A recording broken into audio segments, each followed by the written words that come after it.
In Exodus 32, a compelling story is written about the time Moses, the spiritual head of Israel, climbed up Mount Sinai to receive the 10 Commandments. 40 days and 40 nights he had tarried in God's presence, and God gave him the Mosaic covenant. These were the laws God's people, the Israelites, were to follow.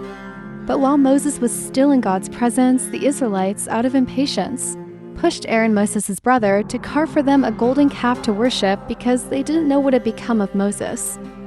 Similarly, every day in our Christian journey, we are faced with 10,000 conflicting reasons why we should just put Jesus aside and follow the new trends around us. When Moses returned from God's presence, he was wroth and asked the people a question. He said to them, "Who is on the Lord's side? Let him come unto me."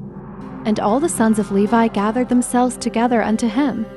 In our world today, in our workplaces, in our schools, in business, amongst family and friends, God constantly asks the same question, who is on the Lord's side?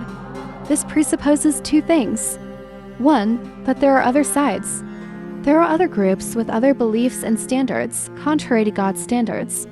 And two, not everyone is on the Lord's side. Even though they might be in our churches, our families, at work, etc. Being on the Lord's side means being unapologetic about standing for Him. Shadrach, Meshach, and Abednego were unapologetic to Nebuchadnezzar in the matter of bowing down to his graven image. This means that sometimes being politically correct will have to take the back seat to our beliefs as people of God.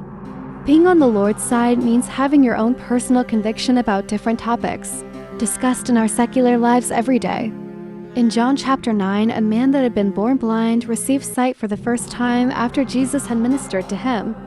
And though the Pharisees tried to paint Jesus as a sinner, he didn't care.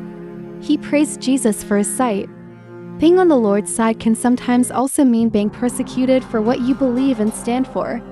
But Jesus promised that, "Whosoever shall confess me before men, him shall the Son of Man also confess before the angels of God." Know your stand today, or be at risk of being indoctrinated by social standards and norms that contradict God's word.